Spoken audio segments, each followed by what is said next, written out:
साबिक वज़ीर आज़म डॉक्टर मनमोहन सिंह की हफ्ते को दिल्ली के निगम बोध घाट पर सरकारी एजाज़ के साथ आखिरी रसूमात अदा की गईं और उनका जसद खाकी पंचतत्व में जम हो गया। सदर जमहूरिया द्रौपदी मुर्मू, नायब सदर जमहूरिया जगदीप धनखड़, वज़ीर आज़म नरेंद्र मोदी, लोकसभा के स्पीकर ओम बिरला, भूटान के बादशाह जगमे खेसर नागमेल,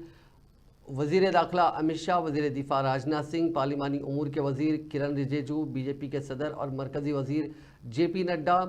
दिल्ली की वज़ीर आला आतिशी, कांग्रेस सदर मल्लिकार्जुन खड़गे, कांग्रेस पार्लिमानी पार्टी की लीडर सोनिया गांधी, कांग्रेस के साबिक सदर राहुल गांधी, प्रियंका गांधी, तीनों फौजों के सरबराहों के साथ साथ कई मरकज़ी वज़रा, सिफारतकारों और दीगर मुअज़्ज़िज़ीन ने शिरकत की। क़ब्ल उनके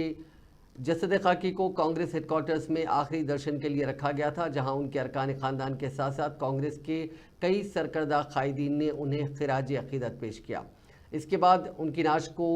काफ़िले के साथ निगम बोध घाट लाया गया। उनके आखिरी सफ़र के लिए बड़ी तादाद में लोग जमा हुए, लेकिन निगम बोध घाट पर सख्त हिफाजती इंतजाम की वजह से जो लोग कांग्रेस हेडक्वार्टर से शव यात्रा में तकरीबन 11 किलोमीटर पैदल चलकर घाट पर पहुंचे, उन्हें अंदर जाने की इजाज़त नहीं दी गई।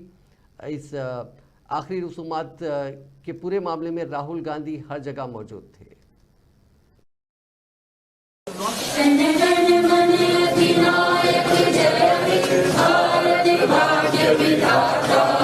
पंजाब सिंध गुजरात मराठा द्राविड़ उत्कल बंगा विभिन्न हिमाचल यमुना गंगा उज्जल जगति तरंगा।